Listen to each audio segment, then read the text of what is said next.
ఎటు సైడ్ వెళ్ళారమ్మా నేను?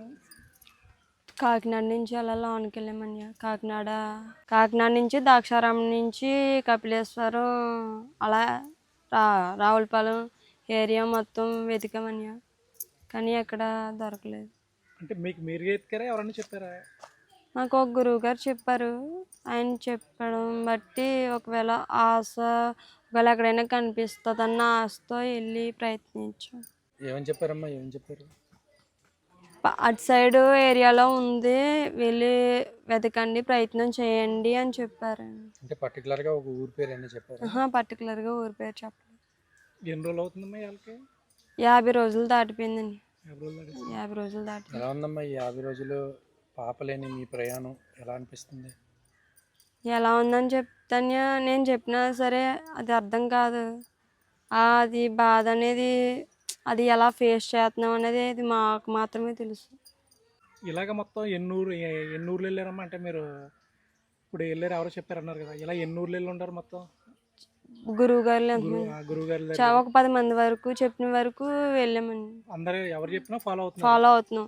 అది నిజమవని అబద్ధమవని కాకపోతే ఎవరేం చెప్పినా సరే దొరుకుతుంది. నాదేమో ఆశతో అన్ని ప్రయత్నాలు ఎవరేం చెప్పినా సరే అన్నీ చెప్పిన దగ్గరకల్లా వెళ్తుంది.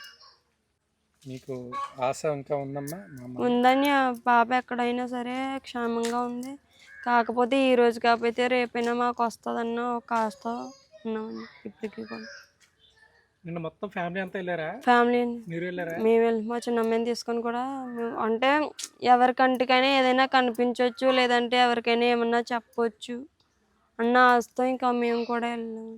మీరు ఆ ఏరియాకి వెళ్ళారు కదా, ఆ ఏరియా వాళ్ళకి తెలిసిందమ్మా ఇలా పాప మిస్ అయ్యింది? కొంచెం మందికి తెలిసిందని, కొంతమందికి తెలియలేదు. మళ్ళా ఫోన్లో వాళ్ళకి తెలిసింది. ఈ పాప మేము చూస్తున్నాం అని అన్నారు అనేవారు. కొంతమంది మాకు తెలియదమ్మా మేము అనేవారు. ఏం చెప్పిన ఆయన ఏదైనా లొకేషన్, పర్ఫెక్ట్ లొకేషన్ చెప్పాడమ్మా పలానా దగ్గర ఉంటుందని? లొకేషన్ చెప్పలేదన్య. ఊరు పేర్లు ఈ ఊరు కాకినాడ నుంచి అలా వెళ్ళండి అని చెప్పారు. పర్టికులర్గా ఊరి పేరు అయితే చెప్పలేదు. కాకినాడ నుంచి అలా వెతకండి, దొరుకుతుంది, దొరికే అవకాశం ఉంది అని అన్నారు, కానీ పర్టికులర్గా ఊరి పేర్లు చెప్పలేదు. అసలు ఏంటమ్మా మీ నమ్మకం? వాళ్ళంటే సాధారణంగా ఎక్కువ మంది ఇప్పుడున్న పరిస్థితుల్లో పోలీసుల మీద వాళ్ళ మీద ఆధారపడతారు, కానీ మీరు ఇలాంటి గురువులతోని జ్యోతిష్యులు వీళ్ళ మీద ఆధారపడ్డారు. ఏంటి మీ నమ్మకం ఏంటి? అంటే ఒకవేళ పాప జాతకం బట్టి కానీ, లేదంటే తన ఉంటాయి కదండి నమ్మకం, దాని జాతకం బట్టి మనకు వచ్చి అవకాశం ఉందా లేదా అని జాతకం బట్టి తెలుస్తుందండి. కొన్ని మనకి కూడా ఇంకా ఏ అవకాశం తెలియలేదు కాబట్టి ఏ ఆచూకీ పోలీసుల ద్వారా కానీ మన ద్వారా కానీ గురువులు అనేది కొంచెం మంది రాంగ్ ఉంటారు, కొంచెం మంది రైట్ ఉంటారండి. అందులో ఎవరిది మాట నిజమో ఎవరి మాట అబద్ధమో తెలియదు, కానీ చెప్పిన ప్రతి ఒక్కరి మాటని ఫాలో అవుతున్నాం. ఇప్పటి వరకు ఎంతమంది అయితే చెప్పారో అంతమంది చెప్పిన దగ్గరికి వెళ్ళాము, అంతమంది చెప్పినవి చేస్తున్నాం, కానీ ఆ చుక్కి అయితే ఇంకా తెలియలేదు. కాకపోతే ఎప్పటికైనా సరే తెలుస్తుంది, మా పాప మా దగ్గరకు వస్తుంది అన్న ఆశ అవుతుంది. ఆ పాప అంటే పుట్టిన దగ్గర నుంచి కూడా మీకు ఎలా ఉండేదమ్మా? అంటే చాలామంది ఏంటంటే తల్లిదండ్రులు ఎవరన్నా పిల్లలు పడితే మాకు ఈ పాప చాలా అదృష్టం వచ్చింది, లేదంటే ఈ పాప ఇలా జరిగింది, మా పాప వల్ల ఇలా కలిసి వచ్చింది, మా పాప వచ్చిన దగ్గర ఇలాంటి ఈ జ్ఞానేశ్వరి విషయంలో మీకు మీ కుటుంబాలు పాప వల్ల అయితే మేము పాప పుట్టిన తర్వాత మాకు చాలా కలిసి వచ్చిందండి.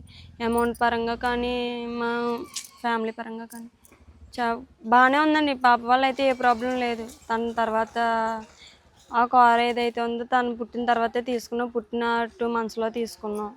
ప్రతిదీ చాలా మేము ఏదైనా కొనుక్కున్నామంటే ఆ పాప పుట్టిన తర్వాతే తీసుకున్నాం. దయచేసి ఎవరైనా పాపని తీసుకెళ్ళిన వాళ్ళు కనుక ఈ వీడియో చూస్తే దయచేసి తల్లి బాధను అర్థం చేసుకొని పాపని మాకు తిరిగి అప్పచెప్తారని అనుకుంటున్నాను.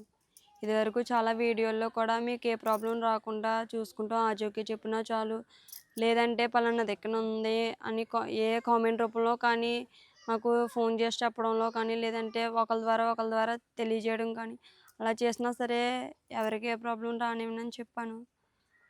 అలానే అమౌంట్ కూడా ₹1,00,000 క్యాష్ రివార్డ్ కూడా బహుమతి ఇస్తామని చెప్పాం. దయచేసి ఎవరైనా తీసుకెళ్ళిన వాళ్ళే కనుక ఏంటంటే ఎవరో తీసుకెళ్ళిపోయి ఉంటారని మేము అనుకుంటున్నాము. ఎవరైనా మేము అనుకున్నట్టుగానే ఎవరైనా తీసుకెళ్ళిన వాళ్ళే కనుక ఈ వీడియో చూస్తే కనుక దయచేసి మా బిడ్డను నాకు అప్పచెప్తారని కోరుకున్నాను. పిల్లలేని బాధ తల్లికి మాత్రమే తెలుసు. ఎవరైనా సరే పిల్లని తల్లికి దూరం చేసి అంత పాపం మీరు ఒడిగట్టుకోవద్దు. ఇప్పటికైనా సరే నా నా బిడ్డని నాకు తిరిగి అప్పచెప్తారు, నా ఒడికి చేరుస్తారని మనస్ఫూర్తిగా రిక్వెస్ట్ చేస్తున్నాను. దయచేసి మరీ మరీ చెప్తున్నాను, నా బిడ్డని నాకు తిరిగి అప్పచెప్పండి. అప్పచెప్పినా సరే మీకు తిరిగి ఏ ప్రాబ్లం రాకుండా చూసుకునే బాధ్యత నాది.